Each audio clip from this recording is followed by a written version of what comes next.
I know what you're thinking. Testing your wife? That's messed up, right? Yeah, I get it now.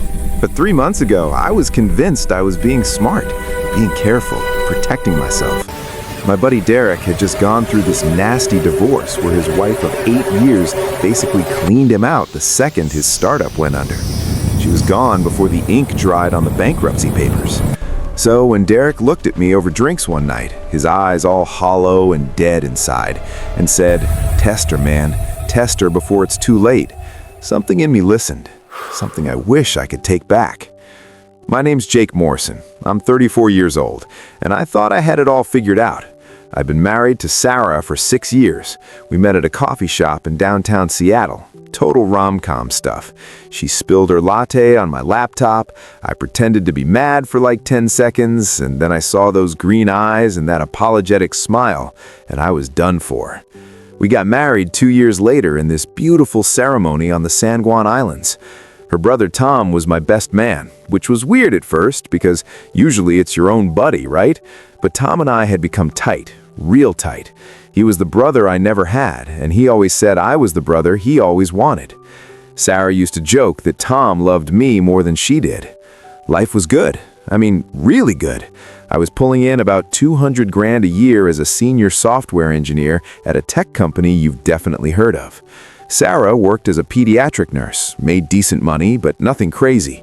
We had a nice house in Bellevue, took vacations to Hawaii and Mexico, talked about kids. Everything was perfect. Maybe too perfect. That's what Derek's words kept echoing in my head. They all seem perfect until they're not. So I hatched this stupid plan.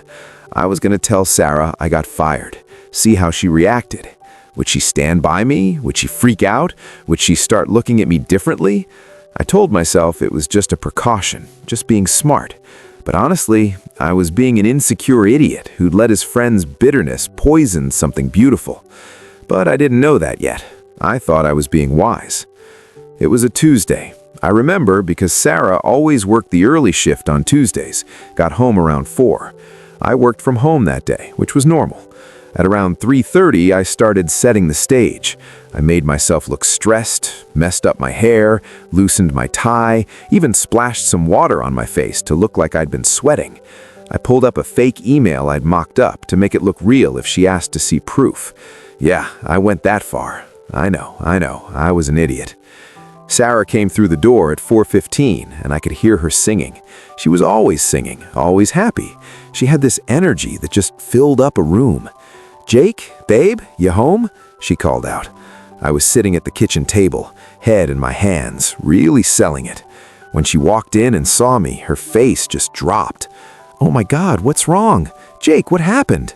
She rushed over, put her hand on my shoulder, and I could feel her trembling. She was scared, really scared. And there I was, about to lie her to her face. "I got fired today," I said, keeping my voice flat, defeated. "They called me into a meeting this morning. Budget cuts. I'm done. Just like that. 6 years with the company. Gone." I watched her face carefully, looking for any sign, any micro-expression that would tell me what Derek warned me about. Would she flinch? Would I see calculation in her eyes? Would she pull away? But instead, she did something I didn't expect. She grabbed me and pulled me into the tightest hug I've ever felt. "Oh, baby. Oh, Jake, I'm so sorry. It's gonna be okay. We'll figure it out. We'll be okay." And she meant it. I could hear it in her voice, feel it in the way she held me. But I kept pushing, kept testing. "Sarah, you don't understand. That was our main income. Your salary alone can't cover the mortgage, the car payments, everything. We're gonna have to make serious changes." I was watching her, waiting for the mask to slip. She pulled back and looked at me with these fierce eyes. "Jake Morrison, listen to me. I didn't marry you for your paycheck. We'll figure it out. We'll cut back. We'll downsize if we have to. I don't care about any of that. I care about you. We're a team, remember?" I felt like garbage, like actual human garbage. Here she was, being perfect, being everything I could ever want in a partner, and I was running some twisted test on her. I was about to come clean, about to tell her it was all a joke, a mistake, when she said, "Let me call Tom real quick, okay? He might know some people. He's got connections in tech." And something about the way she said that, something about how quickly she went to Tom, made me hesitate. Maybe it was Derek's poison still in my head, or maybe it was instinct. I don't know. But I said, "Yeah, okay, I'm gonna go take a shower, clear my head." She nodded, already pulling out her phone, and I headed upstairs. But I didn't go to the bathroom. I stopped at the top of the stairs, right where I could hear her clearly, but she couldn't see me. I know, it gets worse. I was already lying to her, and now I was eavesdropping. But something told me to listen, some little voice in the back of my head. Sarah waited until she heard the bathroom door close. I'd pulled it shut from outside, and then she made the call. "Tom? Hey, it's me. We have a problem. Yeah, it finally happened. No, he doesn't suspect anything. Not yet, anyway." My heart stopped, just completely stopped. What the hell was she talking about? What finally happened? Suspect what? I pressed myself against the wall, barely breathing, and kept listening. Sarah's voice was different now, colder, more businesslike. "Look, I know we said 6 months, but we might need to move the timeline up. If he's not working, he's going to be home all the time. He's going to notice things. He's going to start asking questions." There was a pause while Tom said something I couldn't hear. Then Sarah laughed, but it wasn't her real laugh. It was this bitter, sharp sound I'd never heard from her before. "Are you kidding me? After all this planning? No, we're too close. We finish this. We finish this now." I felt like I was going to throw up. My legs were shaking. 6 years of marriage, 6 years of thinking I knew this person, and I didn't recognize the woman on the phone. What planning? Finish what? I wanted to storm down there, demand answers, but something kept me frozen. I needed to hear more. I needed to understand. Sarah kept talking. "The papers are already drawn up. I'll have him sign them this week. We tell him it's just a financial precaution, protecting assets during his unemployment. He trusts me. He'll sign anything I put in front of him." She paused again. "Yeah, I know it's awful. Sometimes I feel—" She stopped herself. No, don't do this. We're too far in. Remember why we started this." I must have made a noise, or maybe the floorboard creaked, so suddenly Sarah called up, "Jake, you okay up there?" I panicked and actually ran into the bathroom, turned on the shower, heart pounding like crazy. My mind was racing through everything. Papers? Assets? A timeline? What the hell was happening? Was she planning to divorce me? Was Tom helping her? My best friend, her brother, was in on some scheme to, what? Rob me? Leave me? I looked at myself in the bathroom mirror and barely recognized the guy staring back. Everything I thought I knew was crumbling. I stood in that shower for 30 minutes, not really washing, just standing there under the water, trying to piece things together. Every moment from the past 6 years was suddenly suspect. Every time Sarah and Tom had a private conversation, every time she'd been secretive with her phone, every late night she claimed was a double shift at the hospital. Oh God, the hospital. Was she even working late? Or was she with someone else? Was Tom covering for her? The betrayal cut so deep I actually felt physical pain in my chest. But underneath the hurt, something else was building. Anger. Cold, calculated anger. If they were playing games, I could play too. If they were planning something, I'd figure it out. I'd beat them at their own game. When I finally came out, Sarah was in the kitchen making dinner like nothing had happened. "Feel better?" she asked with this sympathetic smile. The same smile I'd loved for 6 years. Now it looked like a mask. Everything looked like a mask. "Yeah," I lied. I was getting good at lying now. "Thanks for being so cool about everything. It means a lot." She came over and kissed me on the cheek. "We're partners, Jake, through thick and thin. Remember our vows?" I remembered. For better or worse, richer or poorer. Lies. All lies. Yeah, I remember. That night, I couldn't sleep. Sarah was curled up next to me, breathing softly, and I just stared at the ceiling. Around 2 a.m., her phone buzzed on the nightstand. She didn't stir. She always slept like the dead. So I carefully reached over and looked. A text from Tom. "Everything okay? You seemed stressed on the phone." She'd saved his name as Tom, brother, with the little sibling emoji. So innocent, so deceptive. I went through her phone, fingers trembling, expecting to find, I don't know, explicit texts, evidence of an affair, but there was nothing. Just normal brother-sister stuff, which somehow made it worse. They were good at this. Whatever this was, they were really good at it. The next morning, I called in actually sick to work, told my boss I had the flu. I needed time to think, to plan, to figure out what was happening. After Sarah left for her shift, I tore through the house looking for these papers she'd mentioned.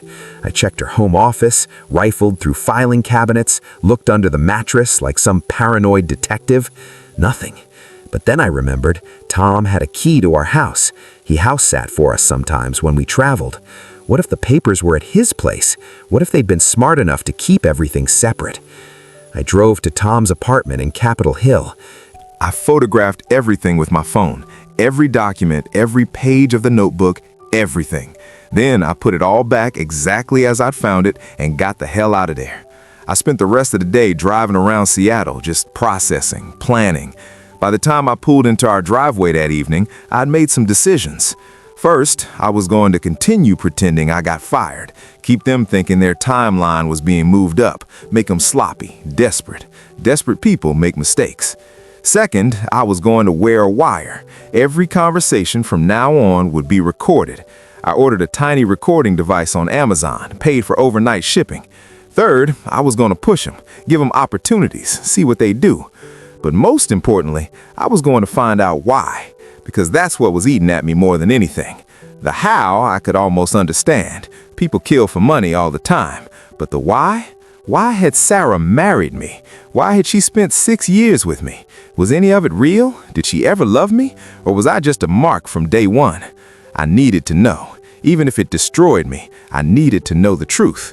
Sarah was already home when I walked in. "Hey, babe," she called from the kitchen. "How was your day? Did you put out any feelers for new jobs?" I walked in, forced a smile, and said, "Yeah, a few. Nothing promising yet. Honestly, Sarah, I'm starting to panic. Like, really panic. I've been thinking, maybe we should look at our assets, our insurance, make sure we're protected." I watched her face carefully. Did her eye twitch? Did she tense up? "That's actually a really good idea," she said slowly. "Tom's been telling me the same thing. He's actually a financial advisor, you know. Maybe we should have him look at our whole portfolio." Of course she'd suggest Tom. "Yeah," I said, "let's do that. Can you set something up, maybe this weekend?" She nodded, already pulling out her phone. "I'll text him now." I watched her type, and a moment later, my phone buzzed. Tom in our group chat. "Heard about the job, man. That sucks. Let's get together Saturday. I'll help you guys sort out your finances.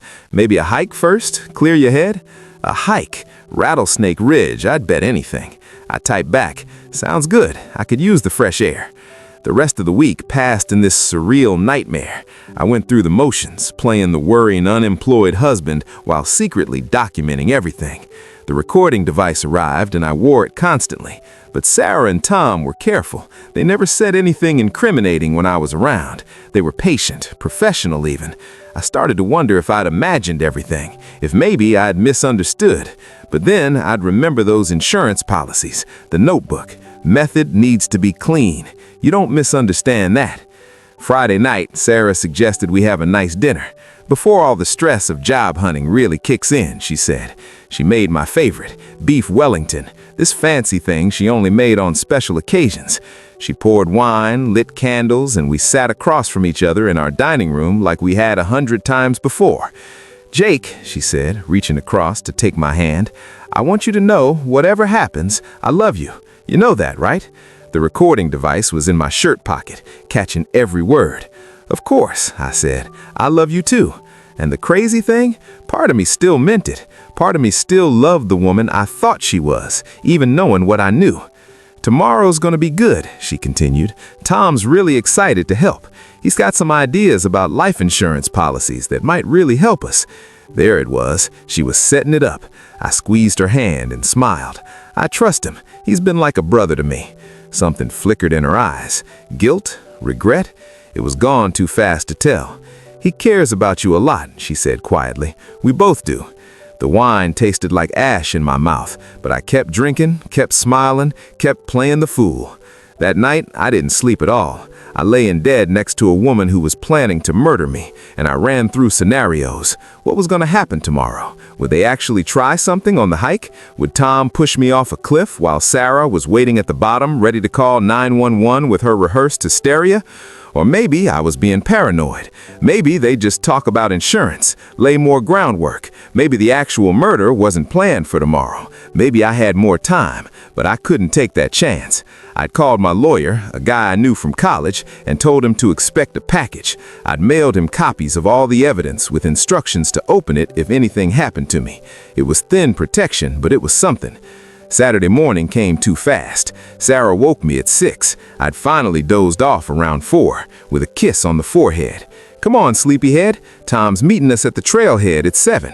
Rattlesnake Ridge." I checked the forecast. Light rain expected. Perfect conditions for a tragic slip and fall. I got dressed, made sure the recording device was fully charged and hidden in my jacket.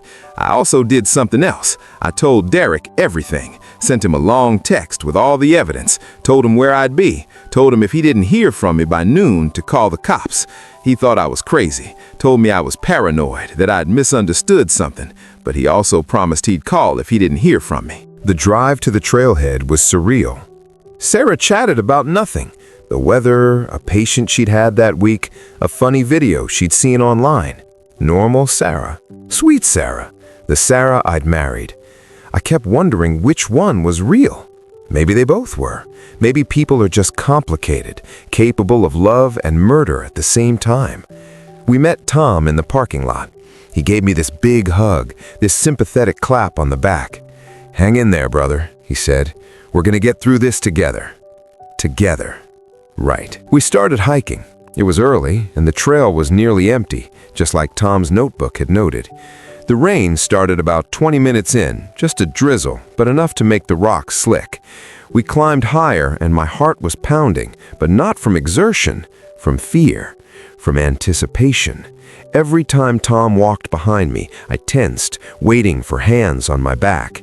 Every narrow section of trail, I imagined the push, the fall, the end. But nothing happened. We reached the summit, took some photos. Can you believe that? Sarah took a selfie of the three of us, smiling like everything was normal, and then we started back down. Halfway down, Tom suggested we stop at an overlook to talk. "Good a place as any to discuss your financial situation," he said. The overlook was beautiful and deadly, a flat rock outcropping with a stunning view and a 200-foot drop on 3 sides.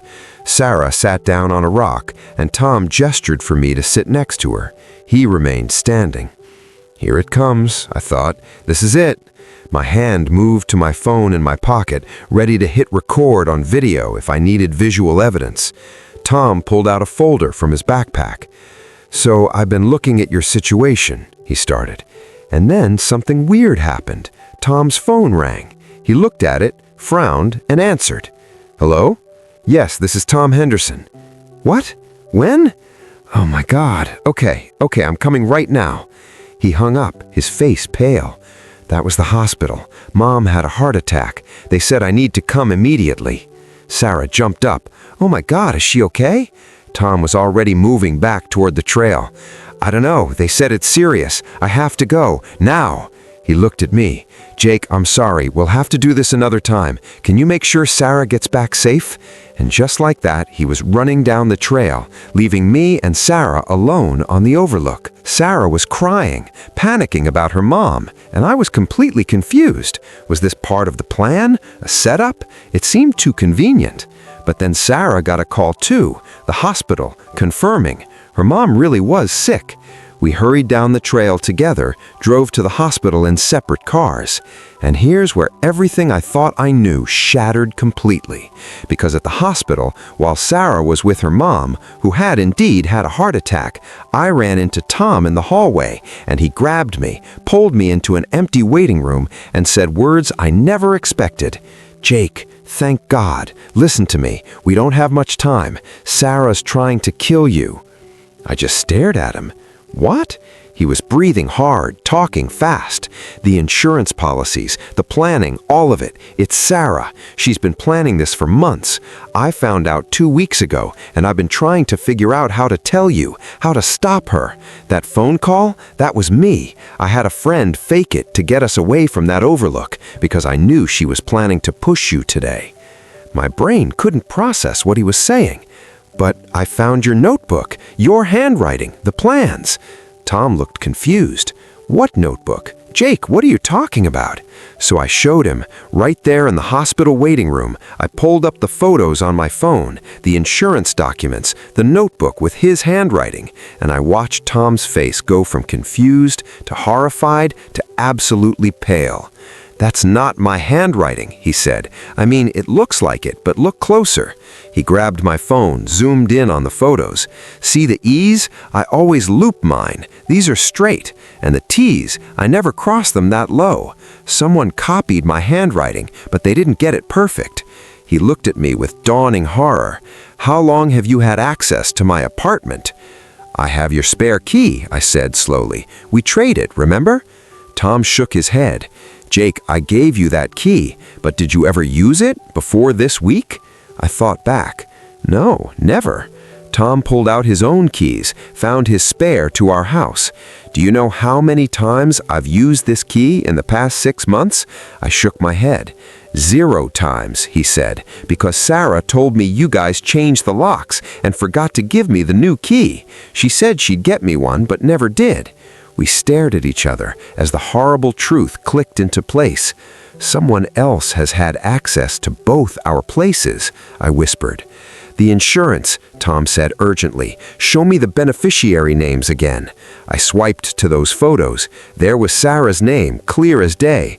But Tom grabbed my phone and zoomed in on the signature lines. "Jake, these aren't Sarah's signatures. Look at the S in Sarah. Your wife does this little flourish at the end. These are clean, no flourish. Someone forged these documents. They made it look like Sarah took out policies on you, and made it look like I was planning something."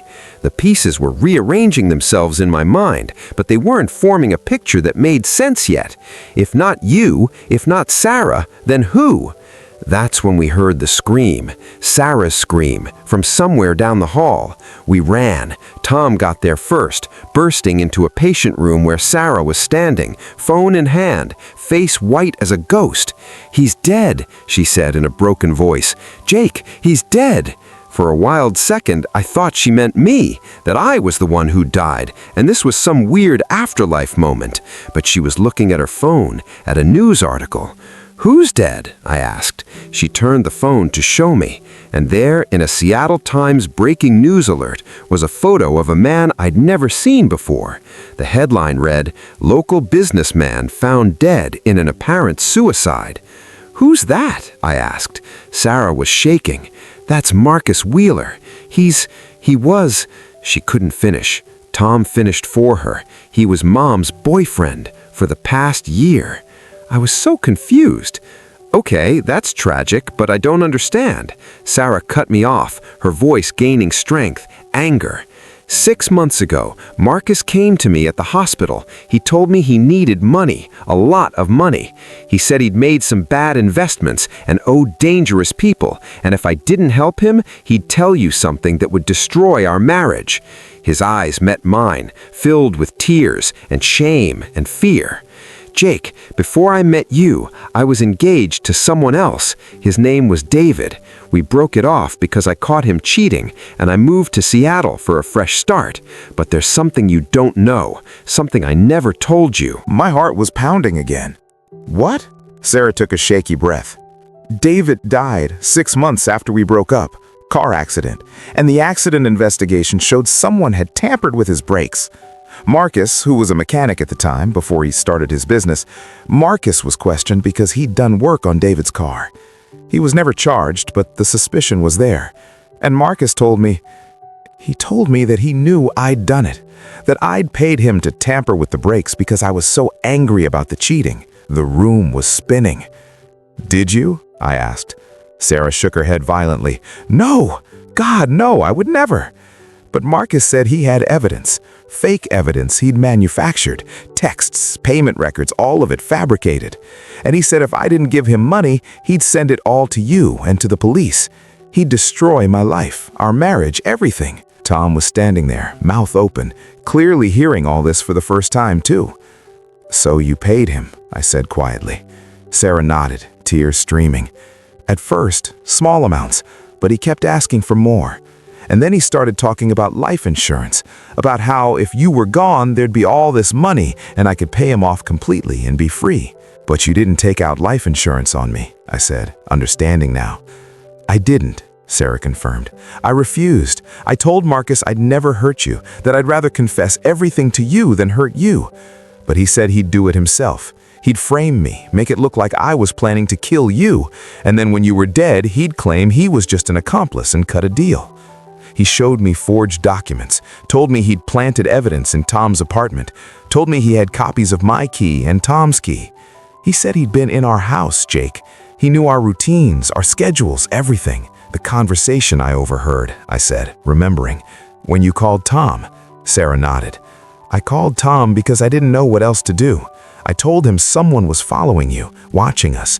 I didn't tell him about Marcus because I was so ashamed of the blackmail, of the lie I'd been keeping. But I told him we needed to protect you, that someone might try to hurt you." Tom jumped in, and I started investigating. I hired a private detective, and yeah, we found out someone had been watching Jake, casing the house. We were planning to move up our timeline, to tell Jake everything, to come clean and go to the police together. I looked back at the phone, at Marcus Wheeler's dead face.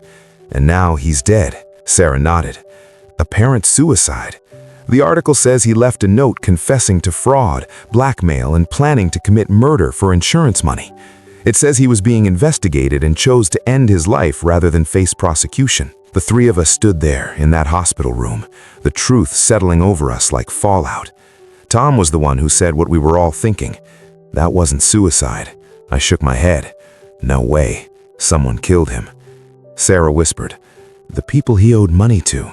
He told me they were dangerous. Organized crime, I think. They must have found out he wasn't going to be able to pay them." We spent the next hour putting all the pieces together with the private detective Tom had hired, who rushed over when Tom called. Turns out Marcus had been running several blackmail schemes. Sarah wasn't his only victim. He'd been bleeding multiple people dry. And when his creditors came calling, he'd apparently tried to set Sarah up to take the fall, while he murdered me for the insurance payout. The forged documents, the planted evidence, the notebook in Tom's apartment, all Marcus's work. The guy had been in law enforcement before becoming a mechanic, before going into business, so he knew how to manufacture evidence. And his creditors, when they realized he couldn't pay, had taken care of the problem permanently. The police became involved, real police this time, not just in my paranoid plans.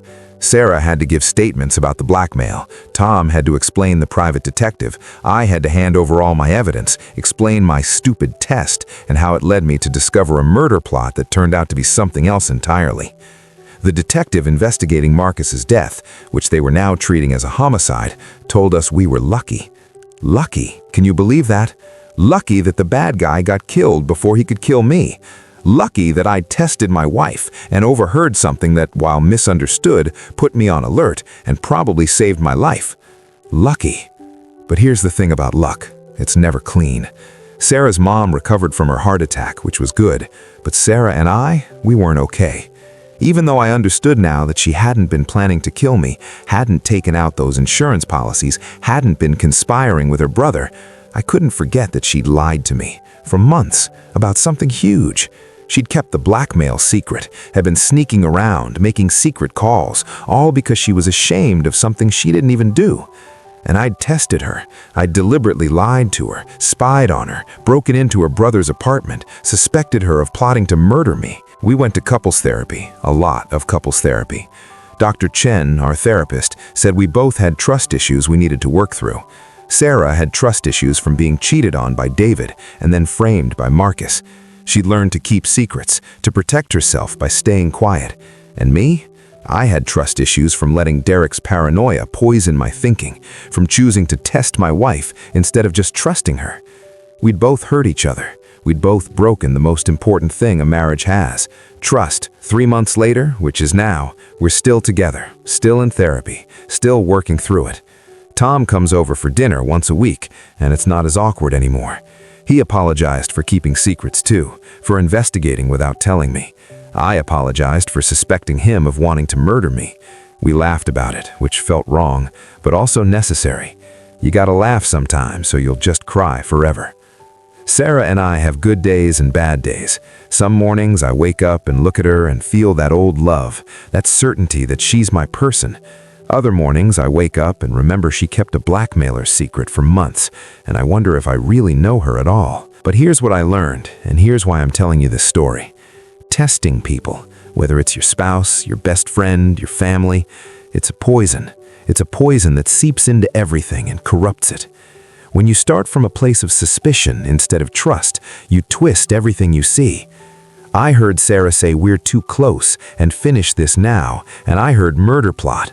What she actually meant was we're too close to telling Jake the truth and finish dealing with this blackmailer now. Context matters. Trust matters.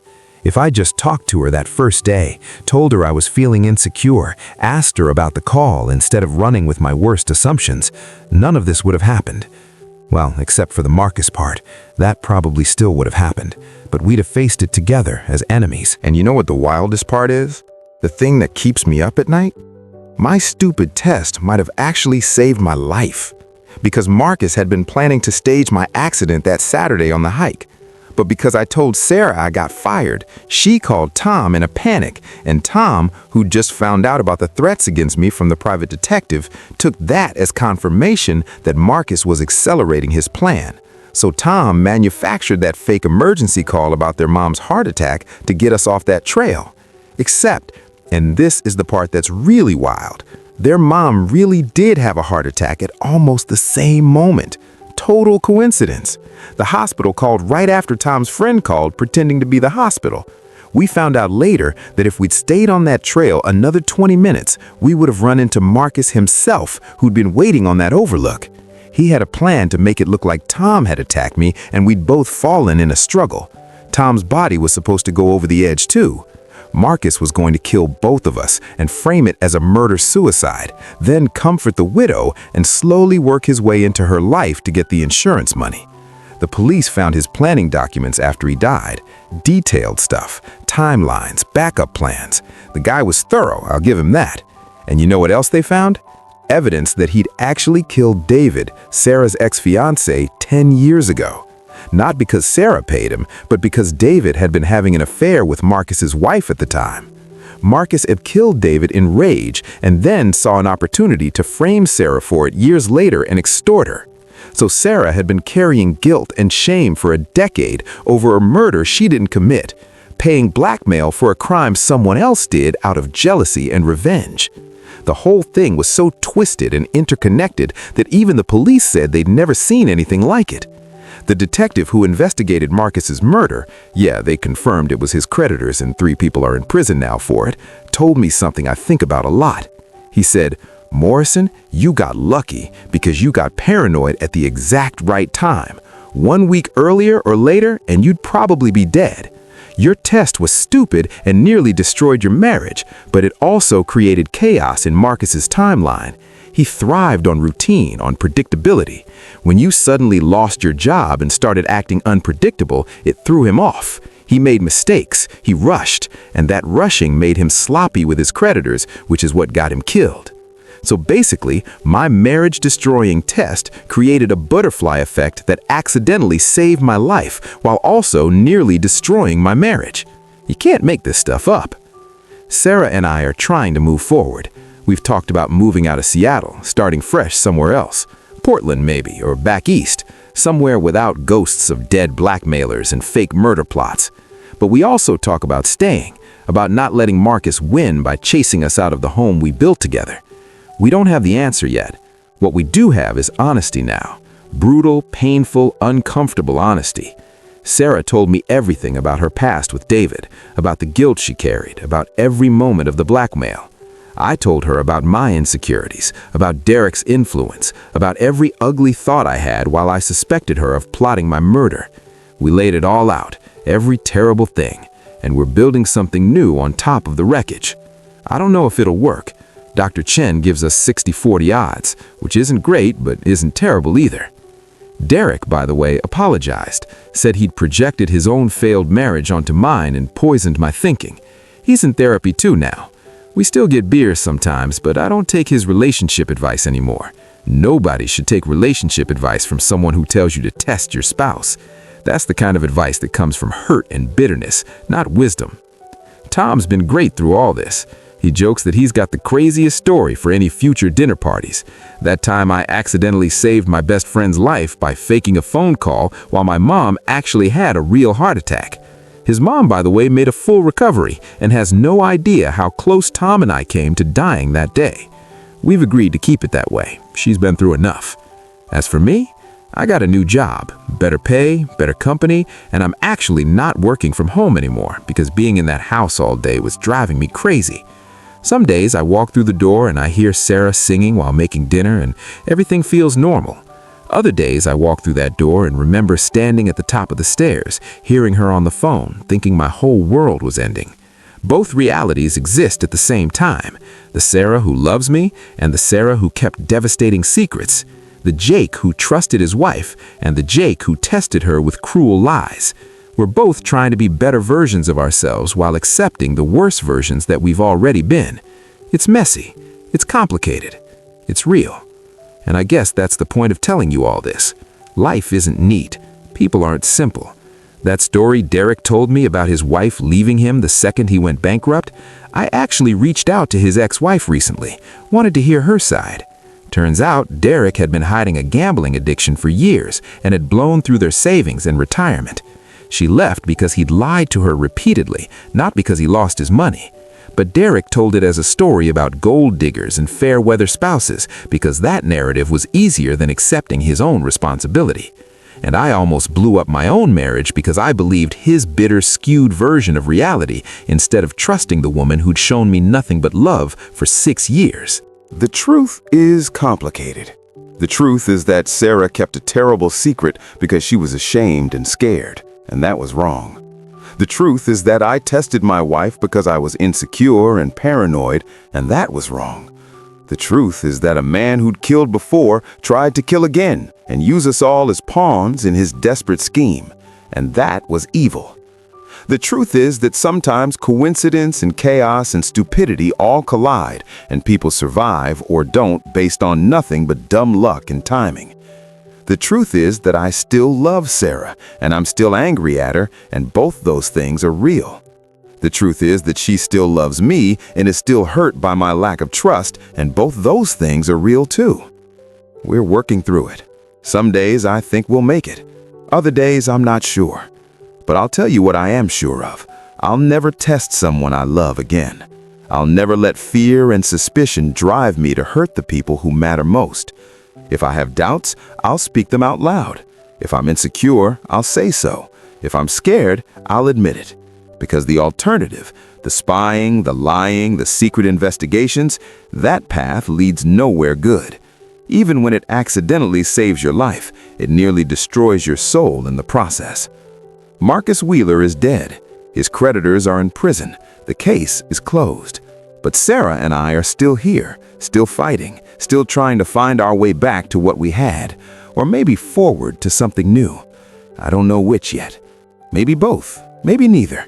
Maybe that's just what marriage is after you've been through something like this, an endless process of choosing each other every day, even when it's hard, even when you're not sure, especially then. So yeah, I tested my wife by saying I got fired, and what I overheard changed everything, but not in the way I expected, not in any way I could have predicted. And now I'm living in the aftermath, trying to build a life on top of the ruins, trying to trust again, trying to be trustworthy again. It's the hardest thing I've ever done. Harder than thinking I was going to be murdered. Harder than discovering elaborate plots and fake evidence. Harder than any of that. Because those were things happening to me. This is something I have to actively do every single day. Choose trust, choose honesty, choose love, even when it's terrifying, especially when it's terrifying. And maybe that's the real story, not the thriller part with the blackmail and the murder plot and the crime syndicates, but the quieter, harder story of two people who hurt each other, trying to figure out if they can still be together, of trust broken and slowly, painfully rebuilt, of secrets and lies giving way to brutal truth, of learning that the person you married is both better and worse than you thought, more complicated and more human, and deciding that complicated and human is enough, that maybe perfect doesn't exist, but real does. And real, even when it's messy and scarred and uncertain, might just be worth fighting for. That's what I'm banking on anyway. That's the bet I'm making with my life. I'll let you know how it turns out. If I'm lucky, really lucky, not the cursed kind of lucky I've had so far, maybe I'll be telling you in 50 years that we made it, that we survived not just Marcus Wheeler's plot, but also our own worst instincts, that we built something good on top of all the garbage. That's the ending I'm hoping for, but I'm not testing it this time. I'm just living it, one uncertain, terrifying, honest day at a time.